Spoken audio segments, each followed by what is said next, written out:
Exactly. And that's something that Joseph Horovitz said explicitly to me when I was hemming and hawing. And probably I kind of said something like that it sounds good to me and therefore it's right. And he said, no, you have not lived with this long enough to know whether it's right or wrong. So you need to follow the rule until you can hear the difference. He had a great story actually about his teacher, Nadia Boulanger. He took her a piece of music. She was playing along, reading through it on the piano. And all of a sudden, she took her whole arm and just went crash on the piano keyboard. And she said, this chord that I have just played is a random chord, but it has more right notes in it than the chord you have written here.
Hello everyone, today I would like to welcome Chris Hoyt. So Chris is a composer, an arranger, an organist. We actually met when I was doing my DMA in Denton, Texas. He came up for several things, and we both have the mutual friend of Andrew Dittman. And Chris also is the main editor and compiler of what is currently my favorite modern hymnal, which is the Book of Common Praise 2017. Which is the official hymnal of the REC. Is that right? It is a hymnal of the REC. Yeah. An official hymnal of the right. of the REC. Wrong definite article. Thanks for talking with me today. Thanks for having me. Why don't you tell us about where you came from? Okay. All the salient details of Chris Hoyt's bio. Yeah. Well, currently I'm the church organist and the choir director at Good Shepherd Church, which is a Reformed Episcopal Church in Tyler, Texas.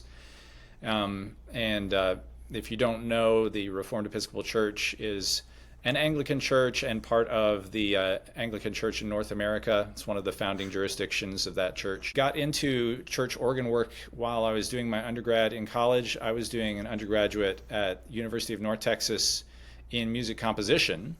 I was not going for organ. I actually started by doing a piano concentration alongside my music composition degree. And then once I had completed the requirements for the piano concentration, I started taking some half-hour organ lessons, and the chair of the organ department, Dr. Jesse Eschbaugh, he said, after one of my end-of-semester juries, he said, we'd love to have you in the organ department. And I come from a church. Good Shepherd Church is in Tyler, is where I grew up. So I'd come from a church where the organ is the liturgical instrument, and I was very familiar with it and loved it. And I'd already kind of contributed a bit here and there in my school's chapel and growing up at my church with voluntaries and things like that. So I started doing the organ concentration. And went ahead and completed my organ concentration while I was at North Texas. While I was doing that, it just so happened at that time, since I was going to North Texas in Denton, I was attending Church of the Holy Communion in North Dallas, which is another Reformed Episcopal Church. Okay. So it just so happened that the music minister there at that time, Bob Riska, was looking to retire. He wanted to step back from playing the organ for services to just concentrate on being the choir director. And so he gradually handed that off to me while I was still doing my undergrad at North Texas. And so by the time I graduated there, he had phased out completely from playing the organ and just retired completely from doing that. And so I basically picked up doing the organ job at Church of the Holy Communion in Dallas as I graduated. And they were really nice to keep that job for me when I went away for a year to study in England. I got a Rotary Ambassadorial Scholarship to go study at the Royal College of Music in London, which is a big opportunity for me. Very exciting. So they were really nice to keep that job, hold that job for me for 1 year. And when I got back, I went back to being the organist at Holy Communion in Dallas, and then did my master's in sacred music at SMU. So 2 of my 3 degrees in music are in music composition primarily, and the third one is in sacred music. So you did composition at UNT then? And same as Andrew Dittman, right? Yeah, he started in the comp program, and he did the Bachelor of Music to graduate, so he left the comp program after a while. But yeah, we were both in the same classes for a while. And interesting. I don't think I knew that. One of the first ways that I got to know him was we were talking about some kind of composition arrangement related stuff while we were having lunch together in the Bruce Hall cafeteria. And he invited me to come back to his room and look at some of his arrangements that he had on his laptop. And I remember looking at those, and I don't remember what they were, but I remember the impression of, oh, wow, this guy actually has chops. He actually really knows what he's doing. And so I told him at the time, I really hope that you get to keep on doing that, because you're obviously good at it. And so I was really excited when it worked out for him to come into the Reformed Episcopal Church. He kind of found us through the Anglican Way Institute. We had him out to help direct the choir for that for a couple of summers. And he got really excited about and invested in the liturgy, the ancient liturgy, and just the substantial historical church, the ancient church, and substantial catechesis and things like that. And so when there was a job available at the Chapel of the Cross, he was really interested in coming over to the Reformed Episcopal Church at that point. One thing that he has said is that it's super difficult, and everyone that I know that's pretty traditionally minded has found it super difficult doing composition at a secular university because they want you to write computer music or avant-garde music, and the overall ethos of the composition always tends to be find your own voice. The idiosyncrasy and novelty are the 2 things that run the ethos of composition. Did you find difficulty in this when you were at UNT? Because we've done some of your choral anthems, and I've seen some of your organ arrangements, and you know, obviously you're a very traditionally minded composer. You're writing within a tradition rather than pure innovation. Right.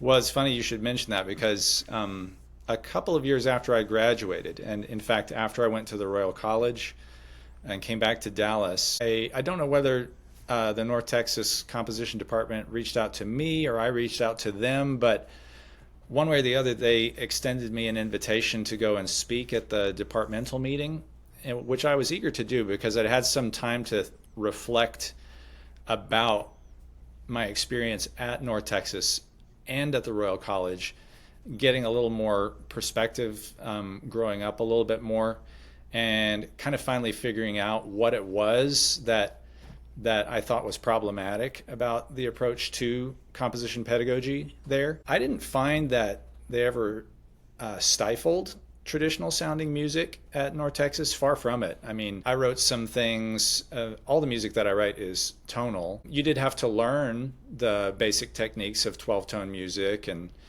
you know, pitch sets and things like that. And I was glad to learn those things. I think it's important to know that they're there. But I didn't find that they stifled it or sneered at it or anything like that. But you're absolutely right about the emphasis on innovation, trumping all other things, and finding a signature voice, trumping all other concerns.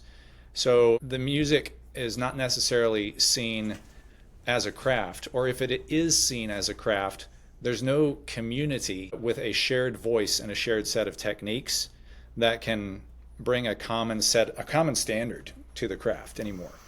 So the way that works out in a lot of individual lessons is first the professor has to try and figure out what kind of a piece it is that you're attempting to write, what kind of style it has. And it can be very difficult for him to say definitively that you're doing something incorrect, that you're doing something poor or something mediocre, because it's never really clear what the shared set of standards is, especially if you're trying to make up your own style. If you're making up your own musical grammar and your own musical syntax, then who can tell you you're wrong? So if you're trying to do something that nobody's ever done before, how can anybody say that you're doing it wrong? You're the only one who knows, presumably, exactly what it is you're trying to do.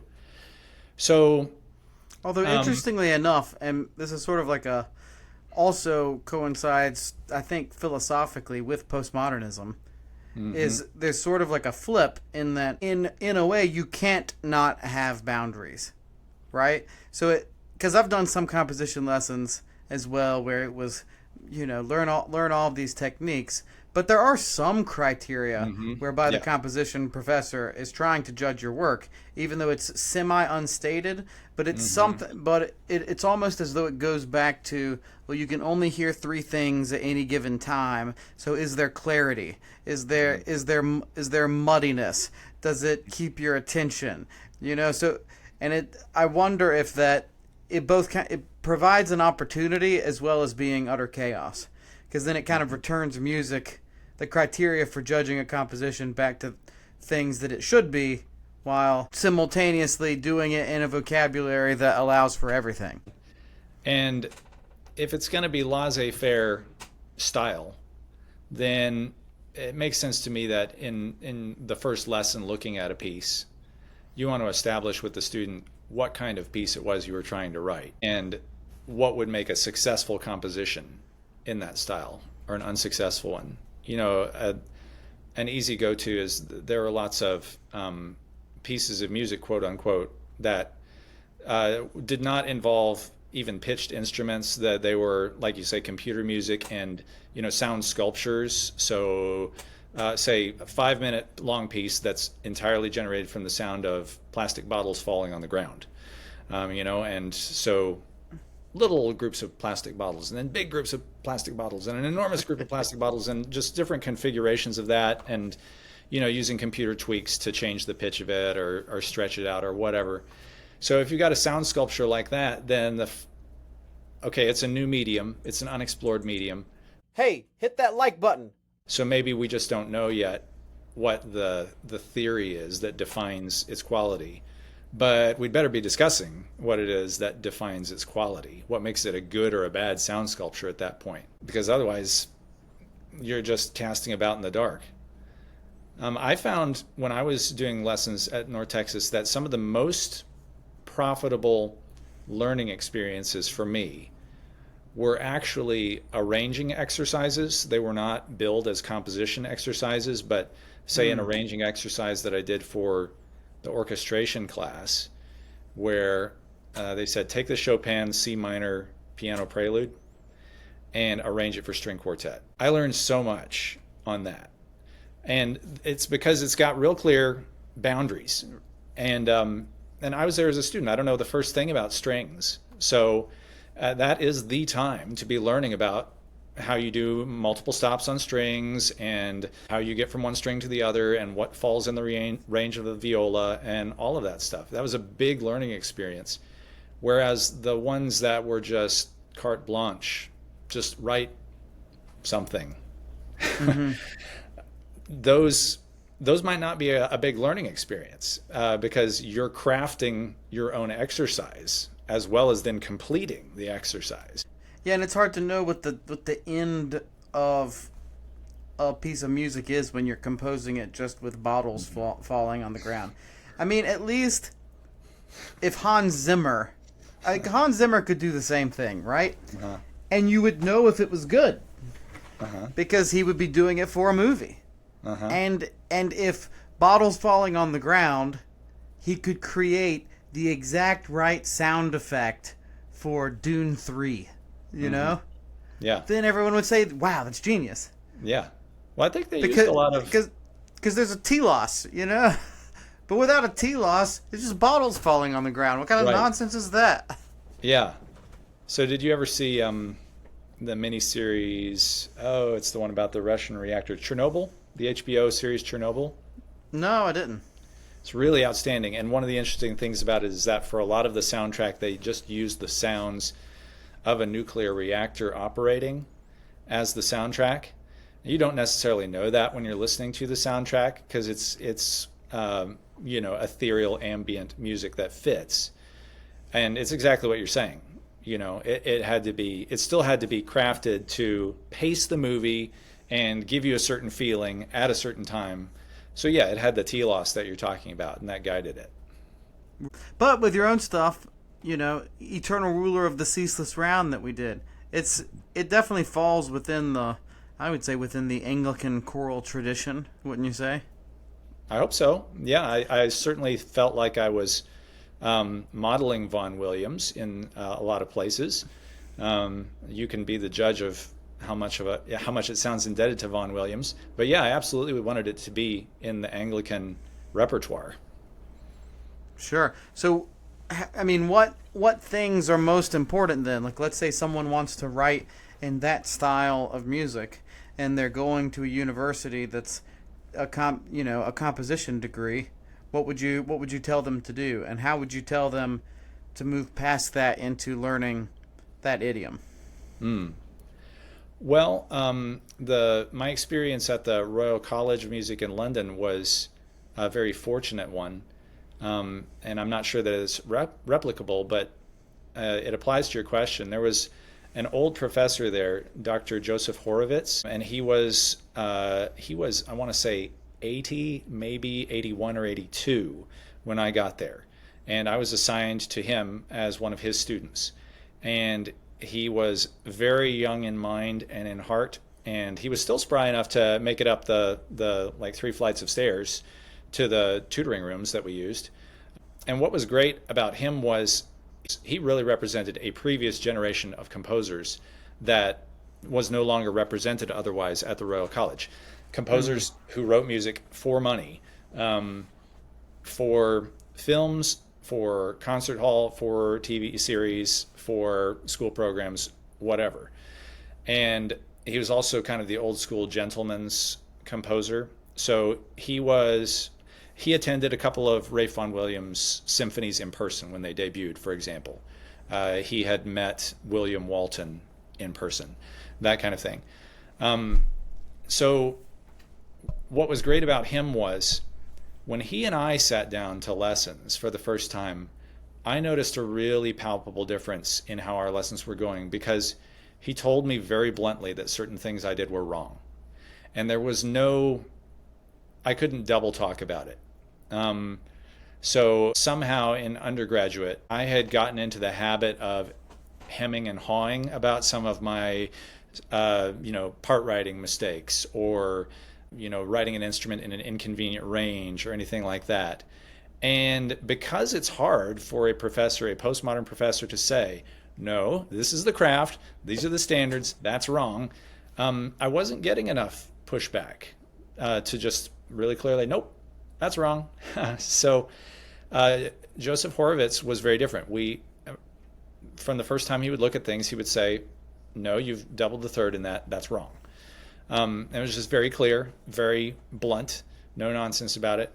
And so he helped me to respect the boundaries of the craft.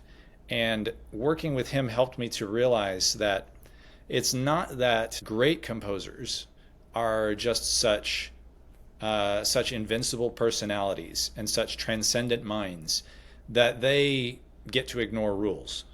That's not what it is. What it is the great composers get to know how beauty operates at a very granular level. They love the particulars of how it works, whether it's writing a motet or a symphony or whatever. And they get to know that so well at the granular level, they become best friends with the rules, but they also then know that the rules don't necessarily always encapsulate all of beauty, that there are some cases where beauty happens to fall outside the rules. So they actually have a tremendous respect for the rules. The great composers do. They know when they're breaking the rules, quote unquote, but they also know that the rules are the handmaiden for beauty. and not the other way around.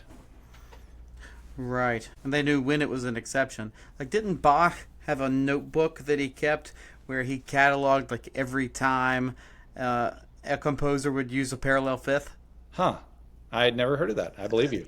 Yeah. There's, I remember, I think it's in the Christoph Wolff book, but he would sort of catalog all of these compositional mistakes in other composers, and just so he knew, like, oh, well, they did it there. Well, And so Palestrina did the fifth this way in this situation, just because he liked knowing the exceptions to the rules. Yeah. And Andrew Dittman has walked me through the examples in Bach where he puts in a parallel fifth, and it sounds awesome. So if it sounds good, you can't argue with it. But you don't know, I mean, to your point, you don't know if it sounds good until your ear is developed enough to hear the mistakes. Exactly. And that's something that Joseph Horovitz said explicitly to me when I was hemming and hawing. And probably I kind of said something like that it sounds good to me and therefore it's right. And he said, no, you have not lived with this long enough to know whether it's right or wrong. So you need to follow the rule until you can hear the difference. So what sort of rules did he bring out? Were they mainly, typical four-part, like 4-part chorale writing rules, like no parallel fifths, no parallel octaves, no doubling of the third, sort of some of these things?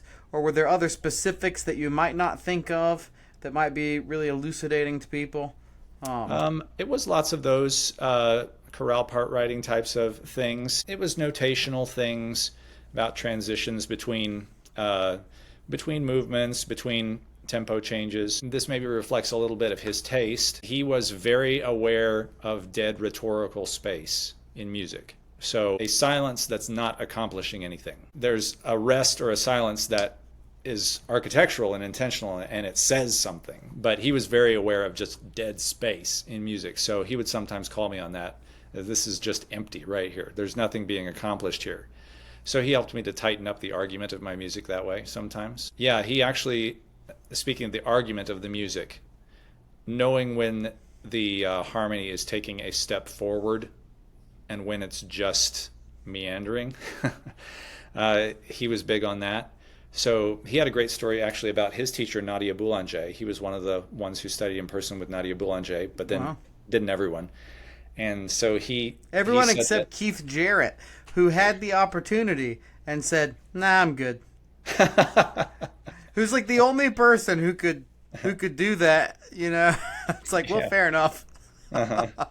Anyway, who studied with Nadia Boulanger.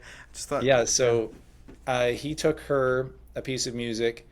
She was playing along, reading through it on the piano, and all of a sudden, she took her whole arm and just went crash on the piano keyboard. And she said, "This chord that I have just played is a random chord, but it has more right notes in it than the chord you have written here." And I think what she was saying there was, the chord that you have written here is not accomplishing anything in the harmonic argument. It's just some notes. They could have been any notes. They're not moving the musical argument forward. And so she sent him away to think about that, and she seems to have been one of those teachers who could figure out the one really pithy thing that you needed to hear, because he said that he did go away and he thought about that. And he thought about that for a month. I thought hard about retooling his musical style to reflect that. Wow. Mm-hmm. Yeah, she's the most important composition professor of the 20th century? Yeah. Her music is okay. Mm-hmm. This is the weird thing. It's like everybody studied with her. Yeah. And if you wanted to be somebody, you went and studied with her. Mm-hmm. And, I'm sure people will hate me if I say Nadia Boulanger's music isn't that good. But it's not that good. I mean, you would think with how accomplished her students were, she would be the Bach of the 20th century. But she's sort of like the Borodin of the or something, She said that herself. I mean, we don't have to take it from you and me. She said that. She said that her sister Lily was much more talented as a composer, and she reminds me in a way of Joy Gresham, who became Joy Lewis, C.S. Lewis's wife, because she too was an author, but she always regarded herself as a much stronger at getting people to be the best writer that they could be than in writing herself. And I think that's borne out by what she did in C.S. Lewis's last couple of books, because, for example, Till We Have Faces was written with Joy's help. And I think there's a lot more scrupulous attention to detail that Joy brought, and a lot more of thinking through multiple perspectives in the storytelling that Joy brought. Mm-hmm. I think it shows. I think it's one of his best books, and I think that's because of her influence. Interesting. Yeah, I haven't read that one yet, although I know Jonathan just did a big class on it on the Symbolic World website, and so all of them people have been reading through the Till We Have Faces, and some people say it's his best book, but yeah. Well, I haven't read it yet. That one and Till We Have Faces are my two favorite books of all time, period. Which two? Till We Have Faces, and what's the other one? And That Hideous Strength. Oh, okay.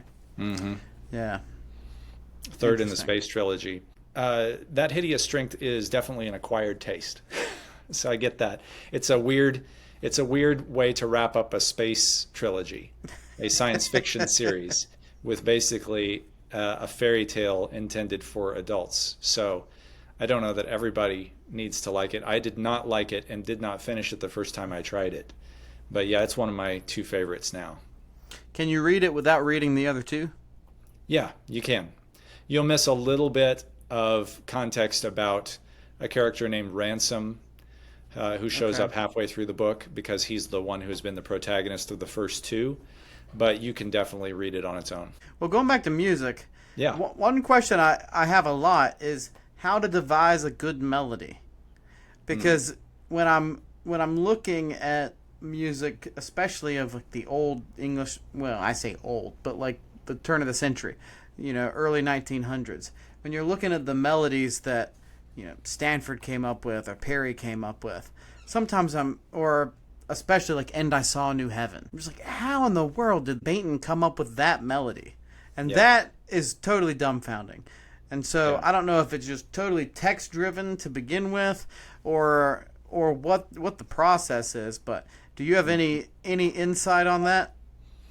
I can tell you about one of the melodies that I'm proudest of and how it got born.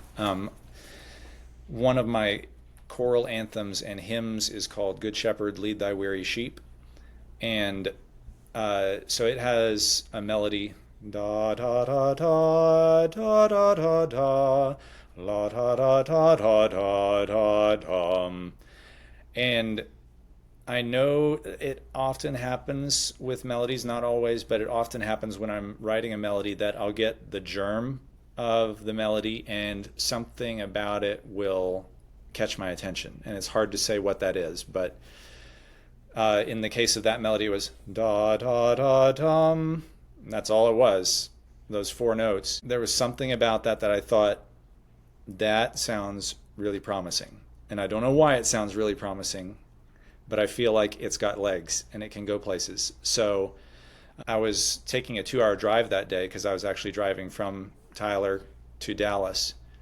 And so I had nothing better to do than to sit in my car and just play with permutations in my head, play with different phrases. And so da da da dum, da da da dum, da da da da da da da dum. You can hear how that little germ gets repeated. The rhythmic ta ta ta tum, ta ta ta tum, ta ta ta ta ta ta ta tum. The rhythmic motif gets repeated. The intervals get repeated in certain places. But all I know is I was just playing with it in my car, driving for 2 hours, and more of it was sticking. I thought, okay, that's a whole phrase right there. That sounds right. Okay, that's a whole 2 phrases there. That sounds right. And a good indication that it was working as I assembled it that way was that I could remember it. Because if it's not a good melody, then it will fall right out of my brain, but it was sticky enough that I kept on remembering as I put it together. Okay, 2 phrases and 3 phrases, and I wasn't writing anything down. I was just driving. And so when I finally got the whole thing put together, sometimes if I'm crafting a melody, I'll go through so many versions that I'll be confused as to what the final version is. But in this case, I was not confused because it just sounded right, and it was sticky, and it stuck in my brain. I don't always compose a melody like that, but that's one of the melodies that I think works really well that I've written. And that's how it came about. I have had some melodies that were text-driven that I've written, but I've also had some texts that I wrote to marry to a tune. So I've done that both ways. Okay, so sometimes you do the melody, add the text, and then other times you have the text, develop the melody from that. Yeah. Yeah, it's happened both ways. And with melodies are, composing a melody, it sounds like a discrete and confined thing, but you know even better than I do that melodies there are so many different animals when you say melody, that a Stanford, versus a Bach. When I listen to some of the Bach keyboard concertos or the Brandenburg concertos, and I listen to these long melodies that take a long time to settle, but they also don't sound like they're meandering. They don't sound like they're stalling. They sound very directed, and yet they don't land for the longest time. And I don't know if I could write something like that without being immersed in that Baroque idiom for a long time. So it's the same with some of the Russian stuff. Some of it feel like it goes on forever, like Rachmaninoff's melodies. They go on for so long. Yes. And a Rachmaninoff melody. Yeah, it's a whole different animal. I wonder if some of that is chant derived. Because I know Vaughan Williams, some of his musical idiom came from his work with hymnody, which I'd like to get to your work with hymnody as well. But I wonder if some of that with like the Russian stuff comes from Znamenny chant, but it's difficult, Yeah. Well, I've heard that the da da da da da da da dum da da da da da da da da dum. I've heard that the theme for the third piano concerto that Rachmaninoff wrote was an intentional allusion to chant. I don't know that for a fact, but that's something that Vladimir Viardo said in one of his studio classes, and I believe him. Yeah, I don't know if it's the exact same melody, but when they circle around the church on Pascha on that night, they have this tune that's like, the choirs of angels sing, and it sounds, it's not exactly Rock 3, but it's pretty daggum close to Rock 3. And so I'm wondering if if it kind of comes from the same, right? Or you've got Tchaikovsky, who just straight up Scotch tapes whole chants into his pieces. Beginning of 1812 Overture, just Scotch taped it on. And I didn't know that for the longest time, that the opening of 1812 Overture is a Russian chant. Just thought it was pretty string music. But no, it's straight up. It's interesting that, I don't know if you knew this, but I was just talking to that guy, Vlad Morrison, who runs Musica Rusica, and he was telling me about I smile every time I hear that name. Yeah. It's a great rhyme. Yeah. And he was telling me that Tchaikovsky did a divine liturgy, and it pissed off everybody, and everybody hated it, and all of the official church musicians came in, and they took it out of the stores and put it in piled them up and burned them in the streets. What was so offensive about it? Because it didn't use any chant. Oh. And so what's fascinating is you'd think the Tchaikovsky afterwards would be like, well, screw you guys, I'm not doing anything with the church anymore, I don't need it. But evidently when the czar asks you to keep composing church music, it's a little bit of an impetus into trying. And so he actually went on a quest to go find the original Znamenny and had a hard time finding it, because the style of chant that was being done in most of the churches was this obikod style chant, or the Russian imperial court chant. And even in the villages, if it wasn't the obikod chant, it might be this sort of 16th to 18th century semi polyphonic, but not really style chant. And he ended up evidently finding a lot of the Kievan square note manuscripts, and then was super responsible for reviving the interest in the old traditional Znamenny chant. And so a lot of that restoration of Znamenny chant is due to Tchaikovsky, and then even more to his composition student Kostalski. Okay. Did he revive it by, again, incorporating it into liturgical music of his own? Both. I think he did a lot of transcribing of it and just brought a lot of interest into it. But then when he did his vigil, then his vigil included a lot of it. And then he included teaching a lot of the Znamenny stuff to Kostalski, who then took a lot of it and then arranged it in 4 parts. Kind of similar to what Andrew's doing with the Gregorian chant and his Kyriel. Yeah. And that brought back a lot of interest in original Znamenny chant, which never totally died out because of the old believers who were doing Znamenny chant. But it's interesting. I knew that Tchaikovsky wrote some Orthodox stuff, but I never actually knew how really influential he was in preserving their liturgical music. And so he was actually like almost single-handedly responsible for it to some degree. Do you know if we still have the service music that he wrote that they ripped out of the bookstores? Yeah, it still exists, and there's been recordings of it done. It just when he originally did it, that it had quite the fury given to it. I think it was the same thing with Rachmaninoff's liturgy. You know, he did a liturgy of St. John of Chrysostom, and whatever the local synod was banned it because he didn't use enough traditional chant for it. Yeah.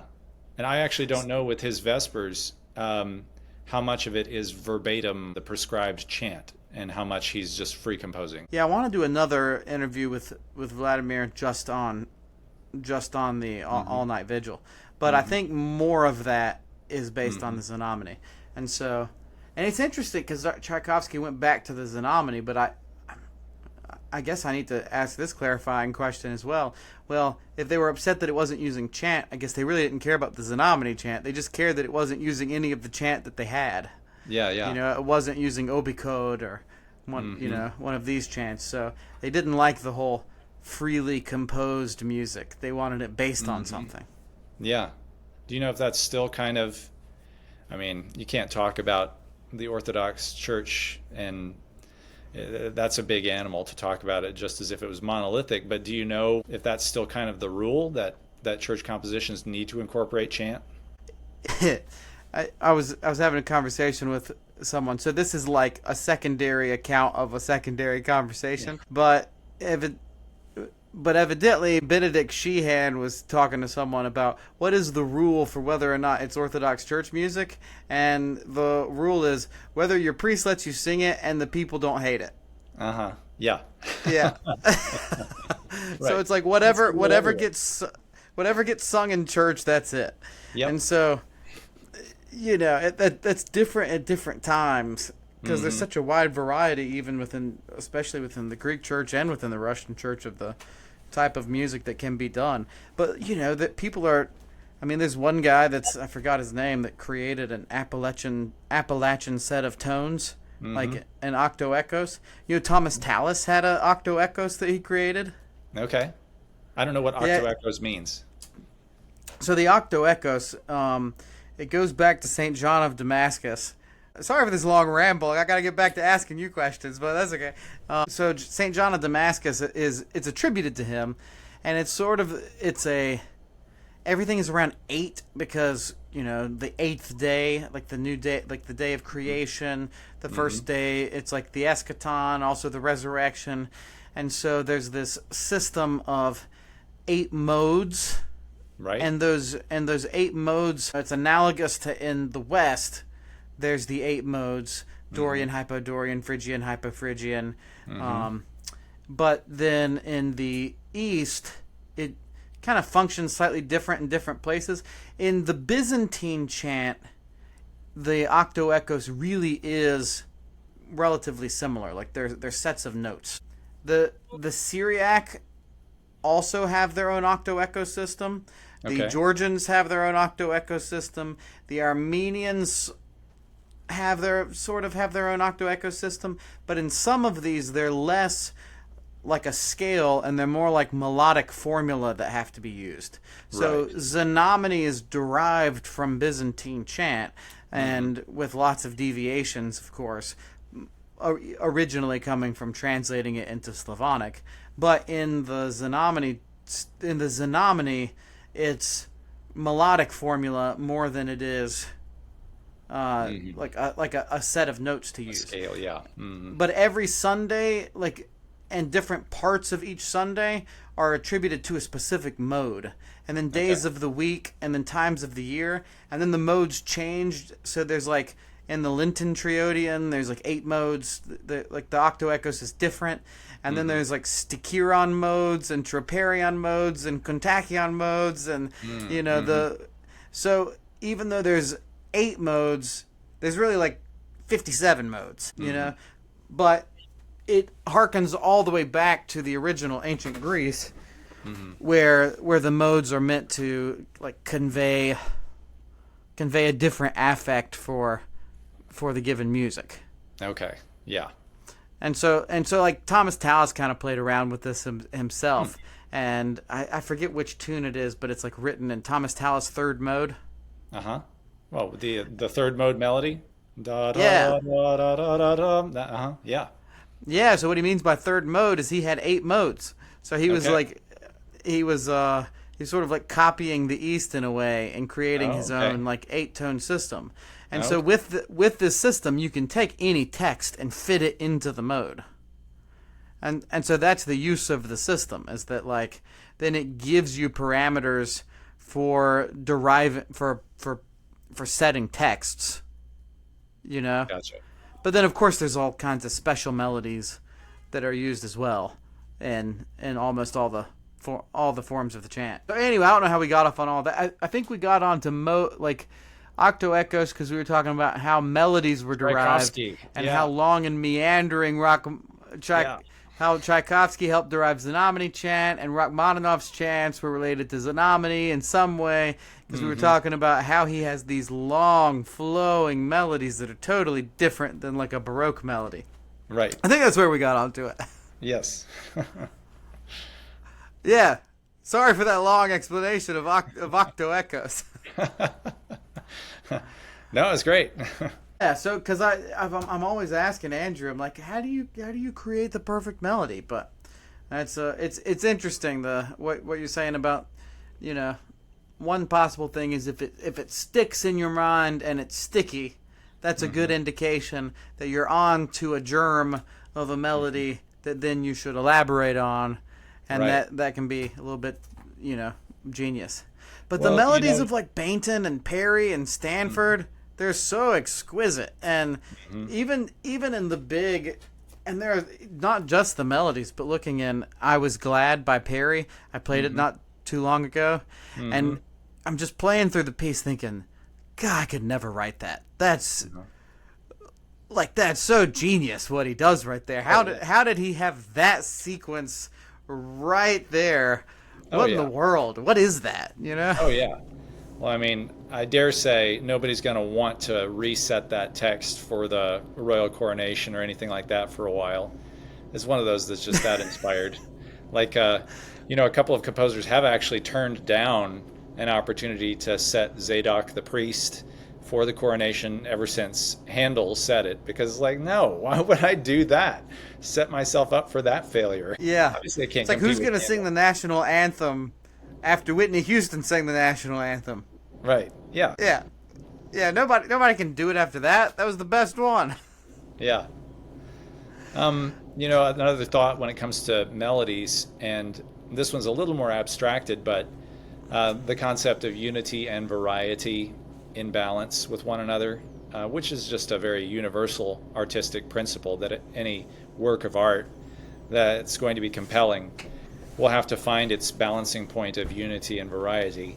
And in melodies, hymns are great compressed melodies, and the old hymns that have been around for a long time and have passed the test of time. It's interesting to analyze those, just as musical form in miniature, and see what is it that gives each one its unity, and what is it that gives each one its variety. And it's a different thing for each hymn, of course, but a convenient example is immortal, invisible, God only wise, where the composer is using descending triads as a unifying device for the whole melody, but he doesn't do it pedantically. He doesn't just line up one descending triad after another. So you da da da, you get a descending triad, da da tum, da da da da tum, and then second phrase is the same. Third phrase, da da da tum, you get ascending triad that time. So it's still playing on the same device, right, but changes it. And those little miniature musical forms are great exercises in just seeing how unity and variety can play out.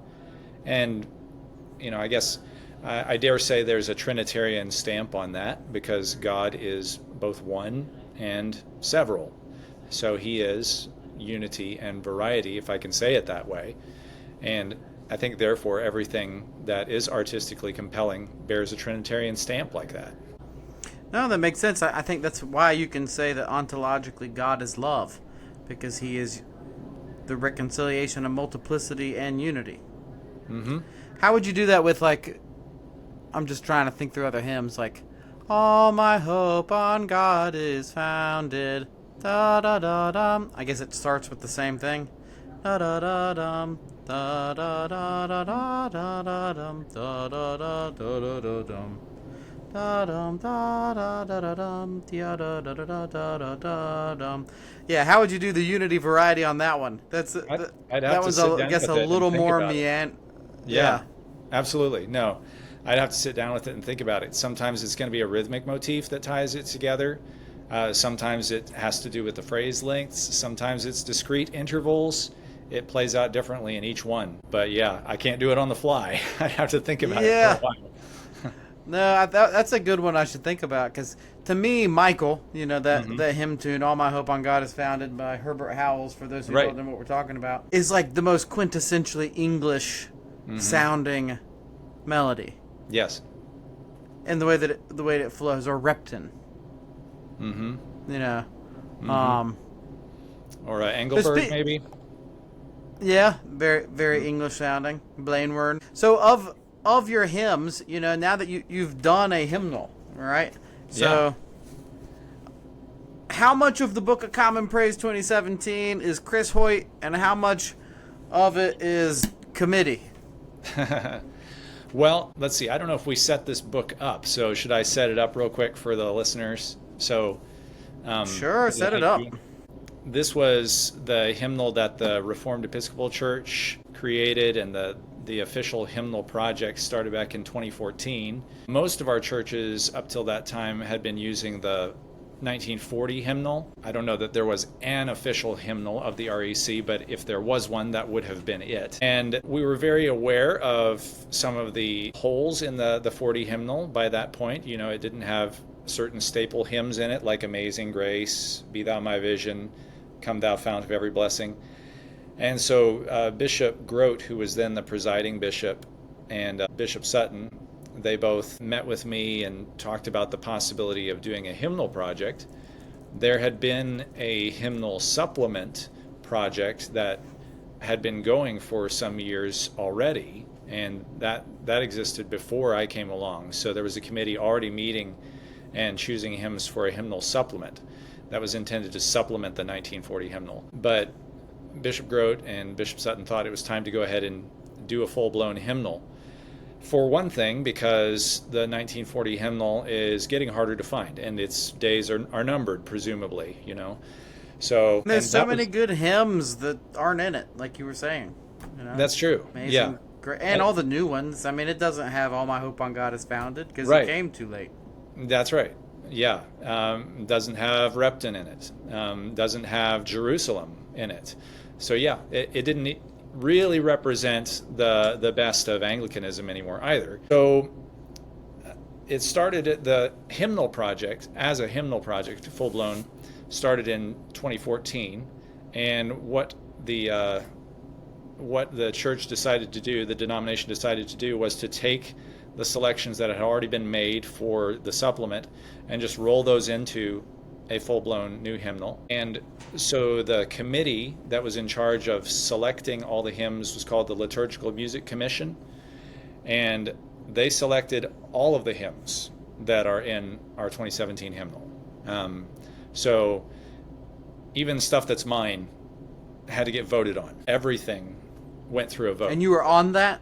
You were on the Liturgical Music Commission? Okay. I was at the point where it became a hymnal project committee. Yes, I was on it. Now, I wasn't there for all the selections that they made when it was a supplement project. They had about 200 hymns that they had selected for the supplement, and those rolled right into the new hymnal. But once it became a full-blown hymnal, first we assessed what it was that we wanted to keep from the 40 hymnal, and we were about as conservative as you can be. My sacred music professor at SMU, he told me that there's not really any point in doing a new hymnal if you're going to retain more than 50% of the hymns in it. That what you should really be thinking about doing is a hymnal supplement if you're going to retain more than 50%.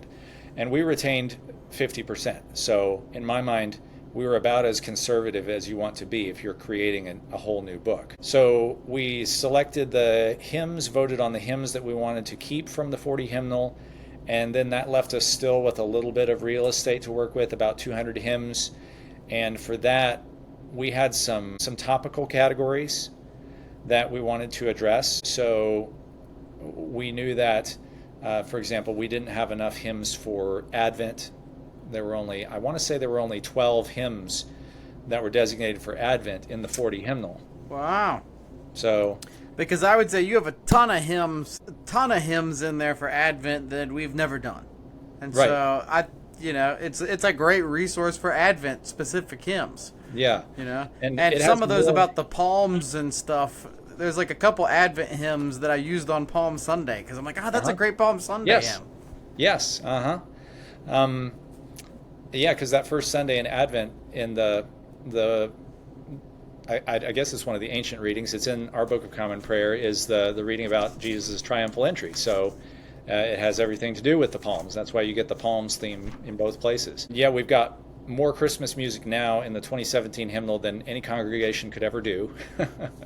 But we also fleshed out Easter. There was a severe shortage of good Easter hymns in the 40 hymnal. And then we had other... and then the 82, if I can add, just putting that really? in there. The 82 is, it's okay. But like even some of the ones that are bangers, like you read the text, like Truro, Christ is risen, da-da-dum-bum. No, that's not it. Da-dum, da-da-da-da-da-dum. Mm-hmm. When you read the text... There's like almost nothing about the resurrection. It's just about social justice. And I'm like, come on now. Right. Now I can't.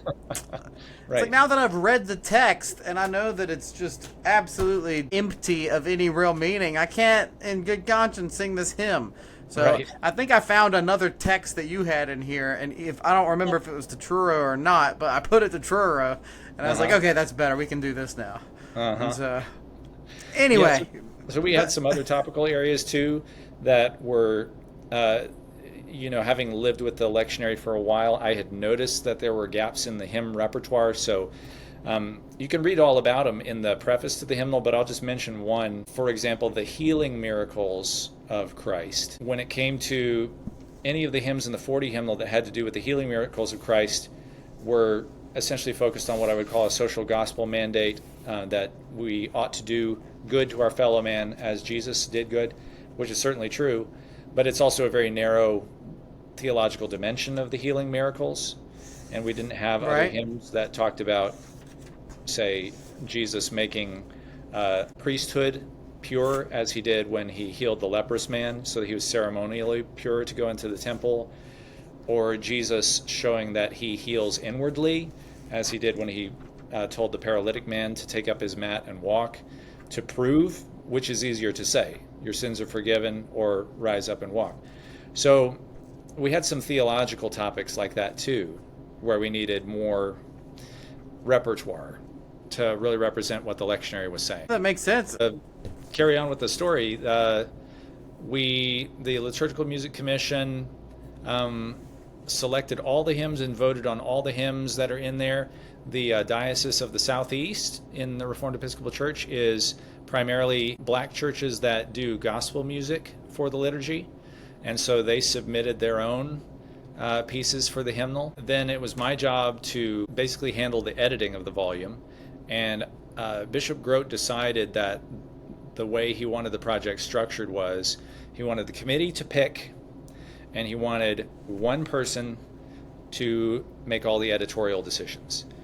And I really thought that was a very effective model, because I can't imagine anything more cumbersome than editing by committee. Everybody has an opinion on every aspect of the music. Everybody has opinions about not only the harmonization, but word changes, text changes, what notation should look like, whether or not there should be a fermata here, all of that stuff. Everybody's got an opinion. So he said, committees select, you need one artistic person to make the executive decisions about editing. And that turned out, I think, I'm biased, but I think it turned out to be an effective model. So when we were coming to completion, one of the things about launching this project was none of us knew what we were getting into. The bishops didn't know what we were getting into. I didn't know what I was getting into. And so we didn't really know what all the steps were going to be. I was sort of vaguely aware that we'd have to get copyright permissions.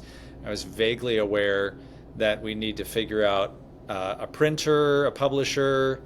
And so some of that kind of was a puzzle backwards, like figuring out a price point for a book that doesn't exist yet, so that you can then decide what the royalty share of that price point is. That's a weird thing to have to figure out, because you got to make the royalty arrangements to get copyright permission. Because if you don't have copyright permission, if you can't get copyright permission, you just can't use the stuff in the book. But you have to set the price point for the book in order to get the copyright permission. So that was a very confusing thing to have to figure out. Interesting. Was there anything you didn't get the copyright permission for? There were a variety of things. Sometimes it was an individual copyright holder who was very, very particular about how they wanted stuff to appear and how they wanted it used. And so if we wanted to make a change here or there, they said no. And so we would say, okay, well, thanks very much, but we're not going to use it. Sometimes it was a big company that, I think Warner Brothers, for example, don't ask me how, but they own some hymns.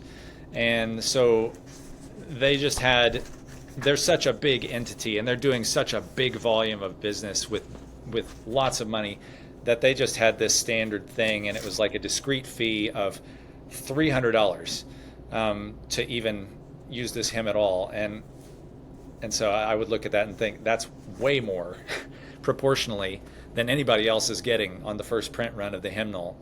We're not paying $300 on the first print run of the hymnal for just this one hymn. So things like that. But most of the time, most of the publishers like Hope or like GIA, like Concordia, they have a pretty standard arrangement. It's very similar from one church music publisher to another. So I kind of got used to what it would look like, and they were pretty good about working it out. You have to go multiple rounds sometimes in that negotiation. Oxford University Press, for example, was great. They gave us permission for, as I recall, for everything that we asked for, but it does take multiple rounds to get all the details sorted out, to make sure that all the I's are dotted and the T's are crossed, and to get all the paperwork worked out. So that could be a long process. I think concurrently with everything else, it probably took at least 12 months. So I was working on that alongside of putting in notes into Finale notation software on my computer and getting it all typeset, also getting the royalties. And so then... You did all the typesetting? That's right. Yeah. Wow. That's a ton of work. It was a ton of work, and I learned a lot of stuff the hard way. Bishop Grote found me a couple of resources on typesetting hymnals, and then I went out and shopped for some others online, and there are some good books about that, about how to typeset a hymnal, and if nothing else, they will make you aware of the issues you're going to have to think about. But So to tell you how much work was involved with that, I worked my way through the first 200 hymns. And after I had done that many, I felt like I had a technique down, and I had all of the standards down that I wanted, exact dimensions on staffs and how far things should be spaced and how we're going to align words. So after I'd done 200, I went back and did them all again because they all needed to look that good from the beginning. So it was a lot of work. We had a proofreading team. Now, after that, couldn't you have just given them all out for the other 400 or however so many? You're like, hey, do all of these to these dimensions? Given out the parameters for other people to typeset, you mean? No, I mean, could you have, delegated the rest of the work after you did 200 to other people to typeset rather than do it yourself? Probably, but I'm not a great delegator, and I didn't trust anybody else to do it, honestly. So part of this too was that we were going through a budget cut in the REC at that time. We had just transitioned to Bishop Grote's leadership, and the REC had been running deficit budgets for years before Bishop Grote became our presiding bishop. And so when he took over, we were going to balance the budget, which we did. But I also lowballed the amount that I asked for to make this hymnal because I desperately wanted it to happen. And I do not regret doing that, but I had to do a lot of the work for free. Not all of it. I paid myself for about a year, and then for the last 2 years that I was working on it, I was working mainly for free. But how many hours a week? Per week, I think I would spend an average of an hour and a half a day typesetting, and then there would probably be an additional hour or 2 hours each week that was devoted to some other issue, proofreading, working on copyrights, something like that. I don't know if I've ever tried to put a figure to how many man hours I spent on it. But once I had done all the typesetting, the next step was to take it to our proofreading team. And so I enlisted Andrew Dittman's help, and I also had the help of Bethany Hoyt, one of my cousins, who is a graphic designer, and Nelda Bannock, who has been a proofreader and actually one of the editors for the Book of Common Prayer that we use. And so we went through the whole thing as a team, with one person to have eyes on the text and one person to have eyes on the music. And at the same time, we'd sent the whole draft off to our former presiding bishop, Leonard Riches, who had agreed to read everything in it and give a theological assessment of it. So he made a recommendation to the committee on doctrine to make sure that it was all, no heretical stuff in it. So he was reading that. Did anything get changed? No, he a lot of that stuff was caught by the committee. The committee already sniffed around a lot for theological errors, so no, he just endorsed it completely. And so the committee on doctrine and worship followed his recommendation and went ahead and certified it. And I really haven't heard complaints about the doctrine in it. Yeah, we fussed a lot among ourselves as a committee about things that we thought were doctrinal problems. There were some sound minds on that. Okay. Yeah. I'm on the ACNA Hymnal Commission thing. Hymnal Commission, Music Resource Commission, not a hymnal. Mm-hmm. I don't know. But we're doing a lot of work, I can tell you that. Yeah. And you wouldn't believe the amount of opinions there are on how deep the Father's love. Huh. Really? Where they're like, the Father doesn't turn his face away. He explicitly doesn't turn his face away. And then, anyway, I don't want to divulge too much. But there were several voices that were like, we should not include this because of that line, the Father turns his face away. And I made the argument, I'm like, well, ontologically he doesn't turn his face away, but phenomenologically he turns his face away. Therefore, in a poetic stance, it's okay to say that. Right. And ultimately, it's going to come down to Yeah, you gotta have how deep the Father's love in there. I mean, you Well, can be fussy about the theology, but if it's like a gray area and every church in the entire province sings that song, there's no way you could not include that song. You know what I mean? Yeah.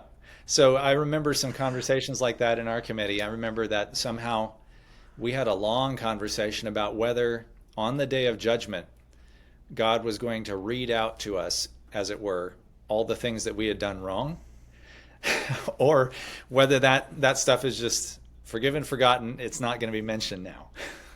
So we had a long, I don't even know what that was pertinent to, what hymn that was pertinent to. But it was that question came up. And another hymn where we had a very passionate discussion was the first Noel, because the first Noel tells the story of Christmas incorrectly. It says Really? that the shepherds followed the star to go to Bethlehem, and so there was a very passionate debate in the committee about whether we could put that in there the way that it was, because that's not I'm what the finding Bible this. says. I have to see this text. Okay. Yeah. Well, it's different now. Well, is it? Y'all changed It is. We changed it. So the first stanza is the first Noel that you know and love and everybody's familiar with. But the stanzas that follow stick to the biblical text as far as what they say about the wise men. Also, the original text said that the wise men, how does it put it in the original? Which also, by the matter, I have no problem with saying the angels are stars and stars are angels, so I wouldn't have a problem with that. But maybe that's a deeper philosophical discussion. Yeah. So it said originally, then entered in those wise men three, full reverently upon their knee. And now that was a much smaller discussion among ourselves, but literally what the original is saying is that they walked in on their knees. And so what we changed it to was, then entered in those wise men three, comma, fell reverently upon their knee. So it sounds pretty much the same, but it doesn't say that they walked in on their knees like the I mean, the they lollipop could have guild. walked. They They could could have have. walked in on their knees, right? They could have. Yeah, it's possible. I mean, those feet could have in ancient times walked upon Israel's Yes. mountains Right. green. Yeah, that's right. And did they? Did they? I don't know. Yeah, neither does the hymn writer, apparently. Yeah. Yeah, so it's fine. It's fine. Just put a question mark at the end. Right. Exactly. we- Why not? We definitely got into issues like that as a committee. And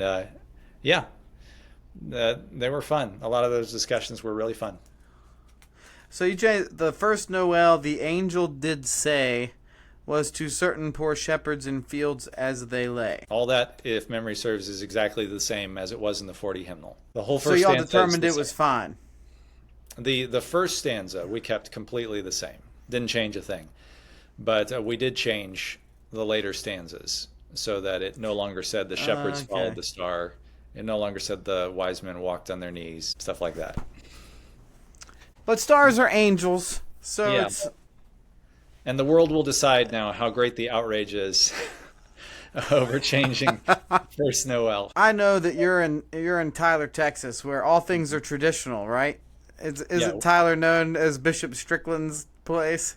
That's not Well, that's REC, but Right, that's true. That's true. Yeah. it's And we interesting to me. love You have Bishop this big Strickland. REC church, and you have Bishop Strickland there. Yeah, it's a very conservative corner of Texas. And we miss Bishop Strickland because he was really a friend. We did some joint ecumenical events together. We had a prayer service on the square together that he called, because he was gutsy. You know, the day that the Wiccans reserved the Tyler Square downtown for whatever event they were having, Wiccan thing, he called an ecumenical prayer meeting right outside of the cathedral, very close to downtown. And so the church had a service in response to that. And then later, the church reserved the square and reconsecrated it, exorcised it, I suppose you could say. He sprinkled holy water around the boundaries of the city square after the Wiccans had used it for their whatever service they were doing. So he was really gutsy, and we appreciated him a lot. He came out whenever Deacon Calvin Robinson did a speaking event for our school. Mm-hmm. Bishop Strickland came to that. And is that guy controversial? Yeah. So I hear. And that's outside my Finish your story, and then I'll, well, that was my story, just that we did have a good, close relationship with Bishop Strickland. And so, yes, this is a very, very Calvin came and spoke at your school, and he came, he just came and visited when he... Yeah, okay. I think that was last year that he came out, and it was our benefactors banquet for the school to raise money for Good Shepherd School, which is the parochial ministry of the church. And so he was our plenary speaker that day. And needless to say, packed the house. Yeah, he definitely brings people. Yeah. Yeah, it's like I can appreciate him for what he is. He's definitely bold and says what he believes. He came in. I don't know how much you know about it, and I don't know how much I should or want to get into it, but he came and spoke at Mere Anglicanism. And, the Diocese of South Carolina, there are female clergy in the Diocese of South Carolina. Yeah, I'm well aware of that. You can be against that. You can be against it. You can be for it. But it is a thing. You know? Mm-hmm. And he was hired to speak on basically one set of issues. You know, like the postmodern foundations for how we got to like contemporary discussions of gender. Right. Yeah, I'm very familiar. I'm familiar with that episode. But then he didn't speak on that. He just spoke about women's ordination. Mm-hmm. So I'm like, I don't know. It's like the guy who runs Mere Anglicanism isn't exactly a liberal dude. The dude's pretty conservative. But that wasn't the topic, It's like, I don't know.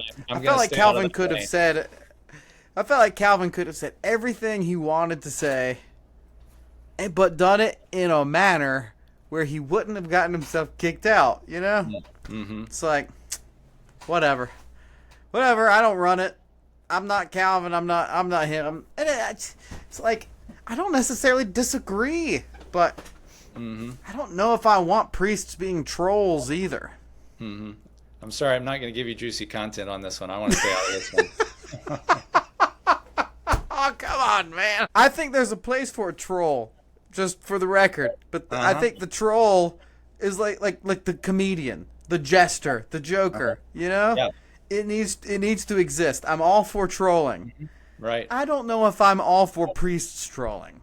Yeah, we did a production last year of As You Like It, and I teach humanities at Good Shepherd School, so I taught the high school and helped with that production of As You Like It. And so since there's a jester who's a prominent character in that one, it was the first time that I became aware that the jester's role is to keep the king humble, that he's there to remind him constantly, you're not the man, to always be the paid underminer, if you will, because if everybody's saying yes to you all the time, it's a great danger.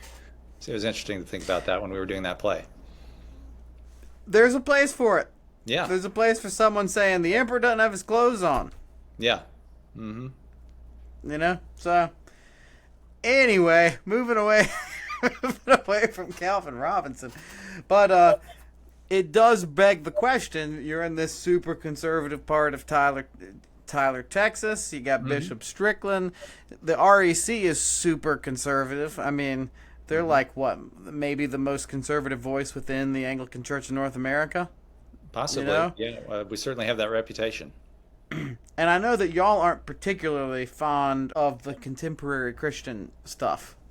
At Good Shepherd and Tyler, right. I'm sure y'all aren't doing like a bunch of Chris Tomlin and whatnot. But you do have a couple songs in here, like the aforementioned Controversial, How Deep the Father's Love. Well, so what was your methodology with regards to that, and even the REC at large? What's Chris Hoyt's method for CCM?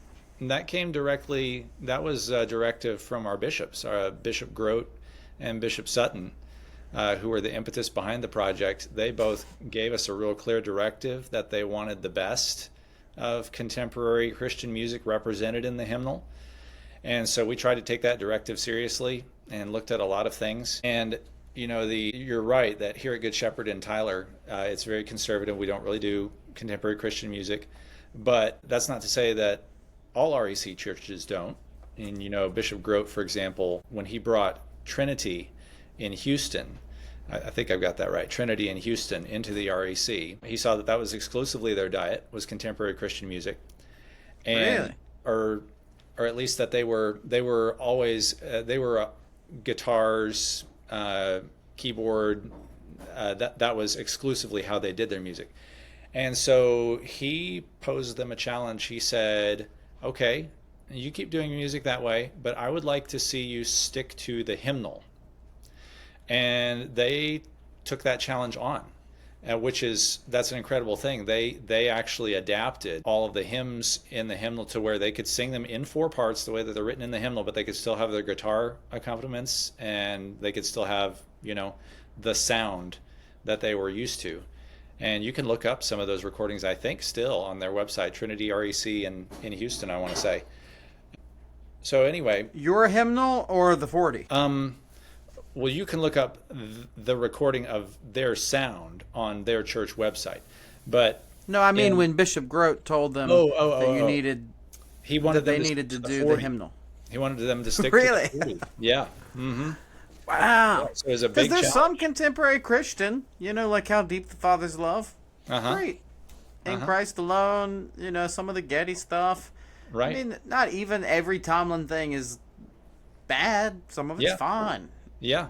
Yeah, I would stick up personally. I can't speak for the whole liturgical committee that voted on all these, but I stick up all the time for Getty and Townend, because what I say that those pieces have going for them is, for one thing, they pass the penny whistle test, meaning that if you played the melody just by itself on a penny whistle, it sounds like a solid melody. It tells a story. It has discrete arrival and departure points that make sense. It's something that you can hum, and without any context, that's a good tune. And then I also think that their poetry is really strong.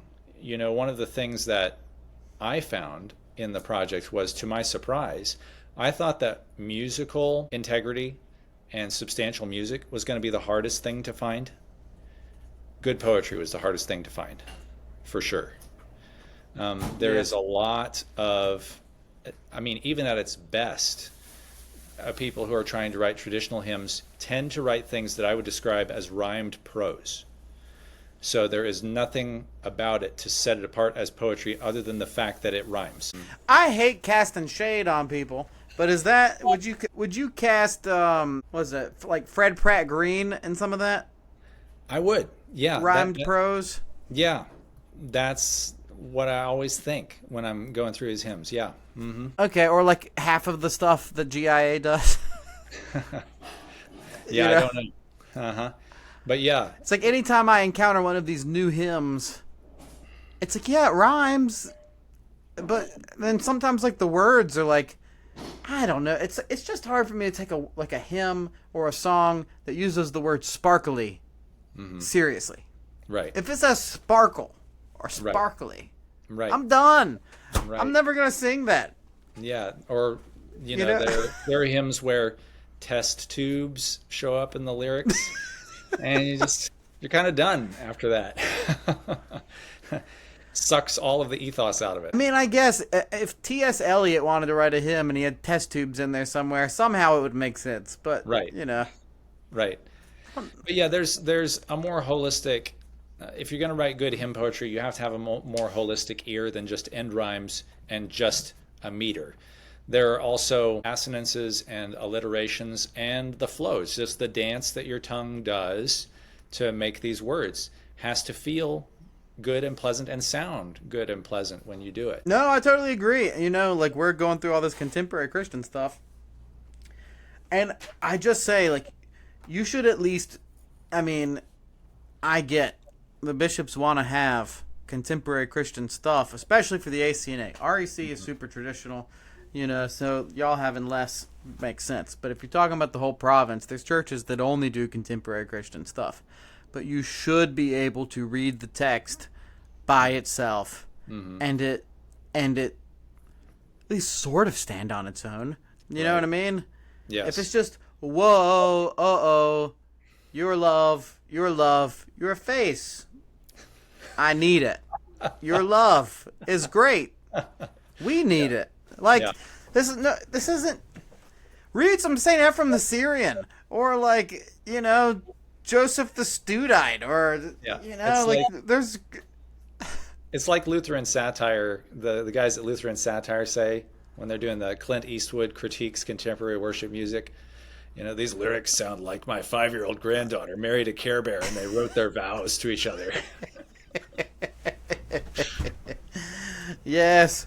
And I hate it because it's difficult to articulate exactly everything that's wrong with it and not totally be anti-contemporary Christian.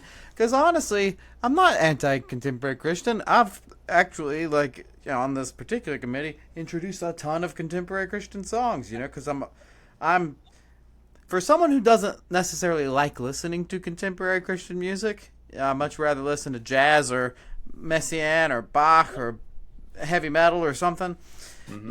I do actually spend a ridiculous amount of time listening to contemporary Christian music, so that every now and then you find a gem.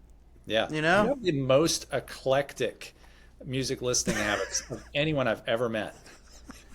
When we were over at your house hanging out, and it was like that. It was like a Byzantine chant would come on the Spotify, and then a Messiaen thing would come on the Spotify.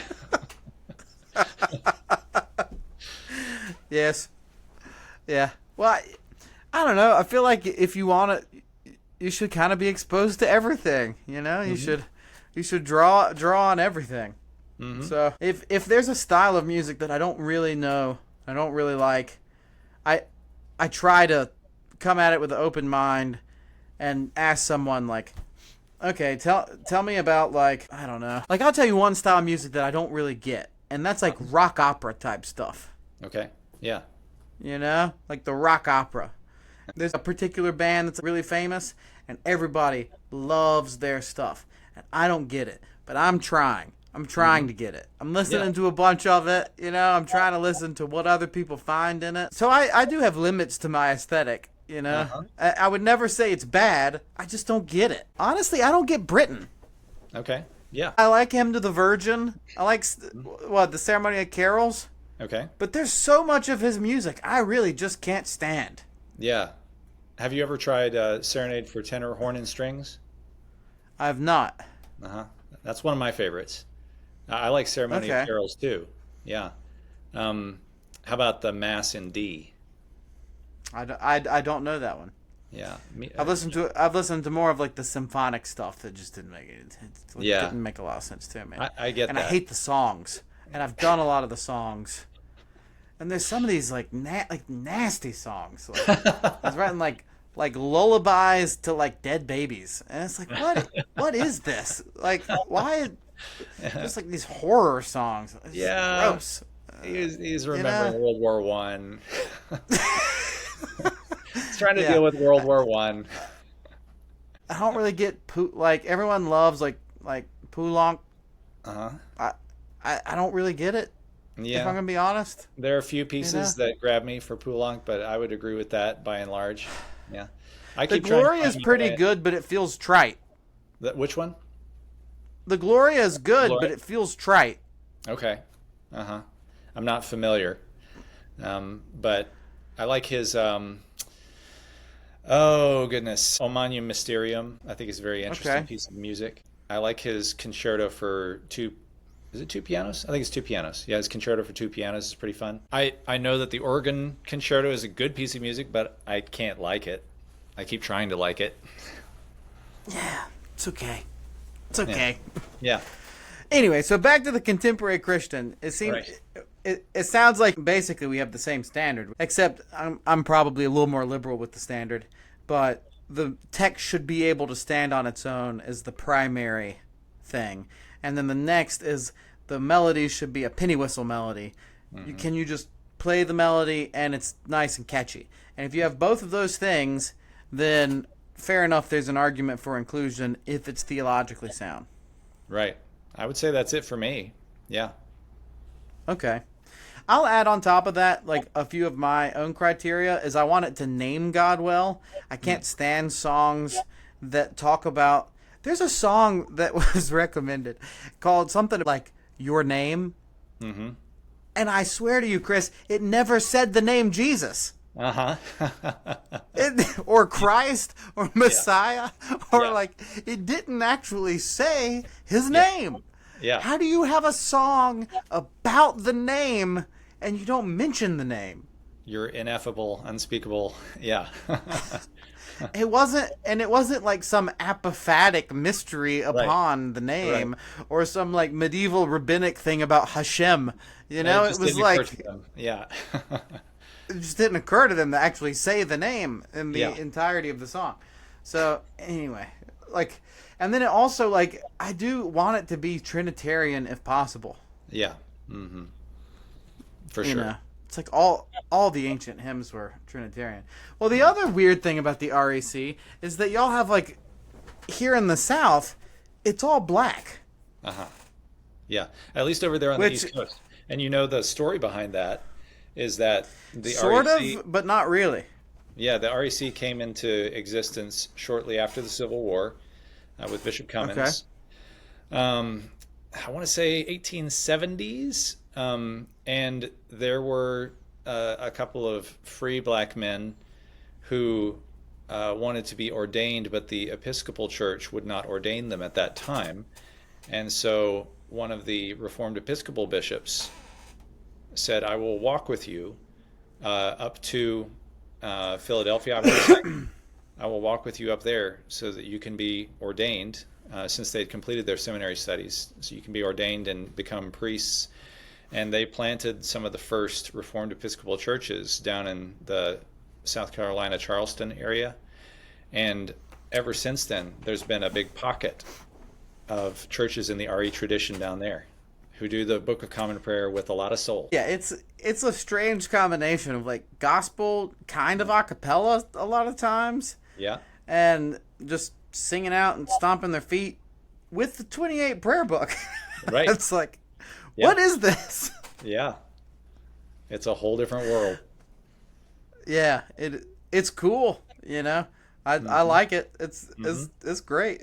But I didn't know that the REC was basically the haven for some of these freed black ministers who weren't able to be ordained in the Episcopal Church. That's fascinating. Mm-hmm. So how'd you navigate the gospel music then? Well, that the Bishop Grote just said, we're going to have a representative from the Diocese of the Southeast supply the hymns that they use in their tradition, and those are going to go. Right. So the committee okay. didn't have to vote on those. We just took their list, and in they went. Okay, so there wasn't really this one isn't good or this one isn't good. It was just... Right. Okay. Yeah, we left that to the discretion of the music minister who was submitting that on behalf of that diocese. That was Shedrick Barrow. You know, I think, and tell me if you have any thoughts on this, I think there's an interesting conversation about the relation between gospel music and contemporary Christian. And not necessarily saying every Church of God in Christ that exists today, but like historically speaking, gospel music and contemporary Christian. And so there's something to me about contemporary Christian that's trying too hard to be pop music. Mm-hmm. But there's something about gospel that naturally evolves out of musicians who are playing popular music, but yet it still feels like its own authentic tradition. Yeah, I could see that. You see what I mean? I think I do. Yeah. So for me personally, when I do a lot of this contemporary stuff, because I do a fair amount of it at the church that I'm at, I try to imbue everything with as much black gospel as I can. Yeah. And I'm not really a gospel musician, but I'm throwing secondary dominants everywhere. I'm substituting dominants for minor 4/6 chords.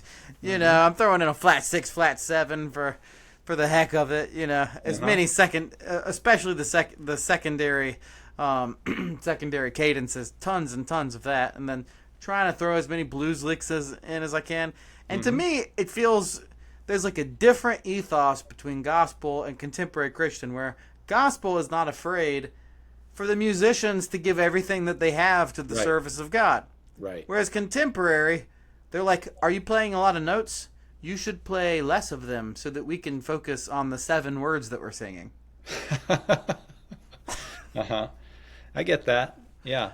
It does seem like if contemporary worship is taking a page from popular culture, that one page is taking is instant gratification, and just a low threshold of gratification. I've sometimes heard it described as a beanbag chair of sound. It's really more about an engineered ambient sound that is very comfortable, that you can relax into. So it's more about indulgence and catharsis and gratification than it is about effort and striving and giving. So yeah, I could see that, what you're saying. Now, like a lot of the stuff coming out of the spirituals, and this is the other critique from gospel, is that a lot of the spirituals are simple, but there's nothing wrong with them. You know, and some of the spirituals really have great melodies. Yes. And they stick. Yes. And great melodies, they're beautiful, and even if the text is simple, it's fine. And so to me, that's like a good way of also judging some contemporary Christian music on the not as complicated end. Because honestly, if you only do Getty and Townend, it gets a little wearisome if you're trying to fill a whole service with contemporary Christian music. Yes. You know? It's a lot of lyrics. Yes. But I try to keep the spirituals in mind, and I'm like, okay, well, is the few words being said in a profound way? Yeah. Right. It's like in the beginning was the Word, and the Word was God, and the Word was with God. It's all very simple language in John, but incredibly deep. So simple doesn't have to mean try. Do you like Bach? I know you like Bach. You should buy a copy of my CD, Bach's Klavierübung Dritter Teil, at the Waltershausen Trostorgan, which you can purchase on my website, MatthewWilkinson.net. There is a link below.